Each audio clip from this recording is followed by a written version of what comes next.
Hello YouTube, this is Morgan, Airspeed Prime here with my next Avatar comic video. This is going to be my thoughts, analysis, and also showing off the preview pages for North and South Part 3. We have 12 preview pages from iBooks, and we're going to go through them now. And because I've already read the book and put out my non-spoiler review, I can give you a little bit of extra insight beyond just these opening 12 pages. Which, that's I suppose the first thing to confirm. These are the first 12 pages of the book. There's no gaps or anything like that. So yeah, let's just immediately jump in. And more new characters introduced. New for North and South. We've obviously met Hotun, Penga, and the Dark One before. They're Toph's metalbending students, introduced in The Promise. We saw them again in The Rift. And this is their first time in North and South. So immediately the question is, where did they come from? Because it's just not addressed in like the entire book how they suddenly came down here. It's not addressed how much time has passed since part 2, and it's not addressed what they're doing. Because here's the thing, the last thing Toph said in relation to this whole what's happening in the South thing to Katara was the following bit of dialogue to Katara towards the very end of North and South Part 2. She says, "Listen, Katara, if I'd known what Malina and Malik were up to, I never would have let Earth and Fire Industries do business with them." And Katara is aware that she knows that Toph would never have, put her hometown at risk like this. So why here at the start of Part 3 is Toph and the metalbending students basically continuing construction as part of Malina's plan? This is an overall issue I have with North and South Part 3, in that this time that happens in between the books is just completely unexplained, and it feels like a lot of important things have happened between the two books. This, to me, right now, even having read the entire book, makes very little sense. Because she basically just said, because of the reveal about what the plan for the South initially was, Toph basically was just said, the company is not going to do business with them anymore. So why is she continuing and basically doing business with them here? But anyway, we'll get into it. It's primarily just kind of joking around with the metalbending students as they struggle to do the metalbending construction work in the snow, and they kind of wish they had some waterbenders around to kind of help. And Toph basically just saying, you're Beifong metalbending students, we specialize in the impossible. Metalbending shouldn't even exist, yet we are metalbenders, so we need to make this happen. And they just point out the fact that it'd be really helpful if we had waterbenders to assist us as we do our metalbending to keep the snow out of the way. And Toph notes, I know, the only southern waterbender in the whole world isn't interested in helping, and for the time being at least, we can't have any northerners working here. Politics are dumb, but they're still a part of business. Again, it feels like Part 3 was written in a vacuum, or at the very least, this weird dynamic, which I haven't really seen come up in almost anything, but just this idea that there's a lot of assumed stuff that has happened in between the parts that the writer knows about, but that the audience doesn't, and so scenes like this don't make a ton of sense consistency-wise with regards to the parts. But anyway, we then see that basically within the same area as them are Sokka and Malina. And again, we'll address the fact that Malina, it's kind of unexplained what exactly has just happened with her. But they just note that she has to keep a low profile, and she notes that she's causing a lot of tension around the place, but that the reason that she's here is because she's the only one who knows the plans from the beginning to end. So we're gonna, need you here to kind of keep on track with this stuff. And Sokka, again, off screen, off panel, a lot of things just happening. Sokka just says, my dad's got most of the Southerners on board with the project. To me, that line of dialogue is just we solved the issue of North and South off panel in between books. Because it wasn't that the whole root effectively of what the problem was, that once the plan was revealed, that there was an issue. Some people were protesting it, some people were confused. Not a lot of people were crazy happy about what was happening. And they just note that, like, oh yeah, there's protesters here, but once they see the good that this is going to do, they'll be on board. And again, even this, like, isn't addressed come the end of the book. This is just Sokka's opinion on the subject, and there are protesters, and they don't agree with everything, and that's it. They do not give the, like, issues of North and South the depth that it needs, and it's, I think, very frustrating how they approach to do it. And, like, I've gone back and read, like, North and South Part 1 and 2 again, and it's definitely, there's more issues presented in Part 1 and 2, and then Part 3 just simplifies everything, basically. It's really weird. But I'm definitely eager to see how more people react to the book when it's out in full, because obviously I'm mainly going off my own opinion on the book at the moment. But anyway, we cut scenes to Paku's waterbending school, where we have Sura and Siku, the waterbending sisters, who refuse to reveal properly that they are waterbenders, even though we saw them waterbending. So they're kind of keeping it a secret, but they're not really sure if they're meant to be more open about it now, or that they're meant to keep it a full-on secret. And Paku's just frustrated with this, and notes that, 3 weeks of this, and they half of the time are going to waterbend, half of the time going to say that they're not waterbenders. How about this guest teaches you? And they bring in Aang and also Katara to teach them, and they do a kind of dual waterbending performance. And the girls are actually really impressed by this. They're like, wow, the Avatar's here. And they're like, oh, Katara, you're his friend. And they're excited because, the celebrity nature of Katara and Aang. And Katara finally asks them, so are you actually waterbenders? And we get more or less the full story here, that they said that their mom gave them one super important rule they always had to follow: never let anyone know about the real them. That if we did, the monsters from the Fire Nation would take us away, or worse. And then Paku showed up 3 weeks ago, and after that conversation, their mother actually let them come here to learn waterbending. That scene isn't really addressed. It's not addressed what Paku specifically said to the mother to get the, to basically turn her around. Like, the way the kids talk, the mother's, like, super cautious. So what suddenly changed it from, like, never reveal your waterbending to, oh, go to waterbending school? It's part of the core, perhaps, of what North and South is. It's a little bit vaguely done, but they come back to this towards the end in the more important scene, and then it comes together quite nicely, but perhaps not the depth it needed. But anyway, the kids turn around again and kind of say, we don't care if you're the Avatar or the Avatar's friend, you're not making us do anything we don't want to do. And they're like, wow, that didn't end the way we wanted it to. And Katara says, maybe they're not ready, Aang. This is a big change. They're so young, we shouldn't be pushing them on into this. And Hakoda comes in and notes that, teaching is hard.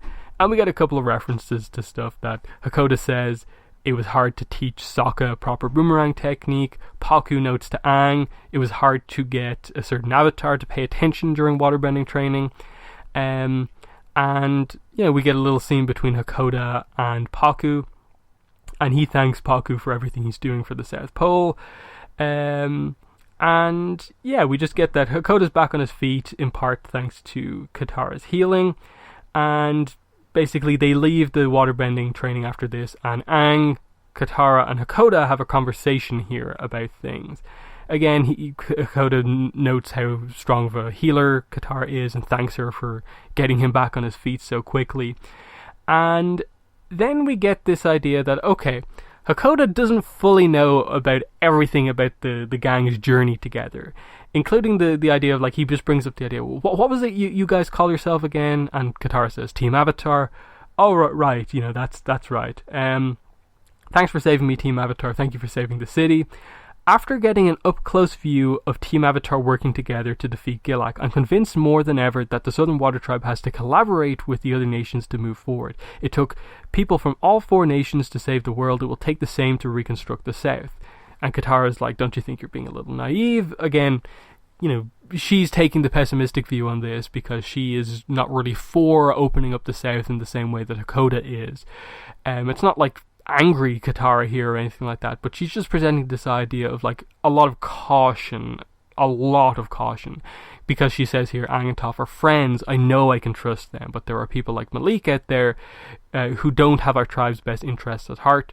Note, that mention of Malik is the only mention of him in the entire book. He is not present in the book, we don't see him on panel anywhere, he's never mentioned again, he is just gone from the story. No idea where he went, he's just gone. But anyway, and she just says, invite them in and they'll make the South into a cheap imitation of themselves or worse. And Aang just notes that outside of the air nomads, the Southern Water Tribe was hit the hardest by the war, and it'll take a long time to recover. And he just says, but Katara, think about what you were trying to do back there in Master Palku's waterbending school. A northerner, a southerner, and an air nomad all working together to recover a tradition that was almost lost. And that's the kind of collaboration that we need. And he basically just then reveals, I've already sent invitations to the Fire Nation and Earth Kingdom. We're having a conference this evening. I'd like you both to be there. And this is obviously, he's invited Zuko and Quay to talk about full-on collaboration between all of the nations in terms of rebuilding the South. That's fine. Absolutely fine. Hakoda, as the actual leader here, is proposing basically the South working more together with the rest of the world, not being, as isolated as in the past, as a lot of the people think that they need to be. And the argument is basically just that we shouldn't be as isolated as we are. And that's the end of the preview. That's where we end the preview, for anyone wondering. Basically, next page, immediately Quay and Zuko arrive. They skip a lot of the waiting for them to arrive. They just turn up and we immediately get into that meeting. That's what happens next. But anyway, the overall preview, I think it's a solid opening, but again, this is the final part. There's a lot of stuff to be resolved, you'd think, after part 2.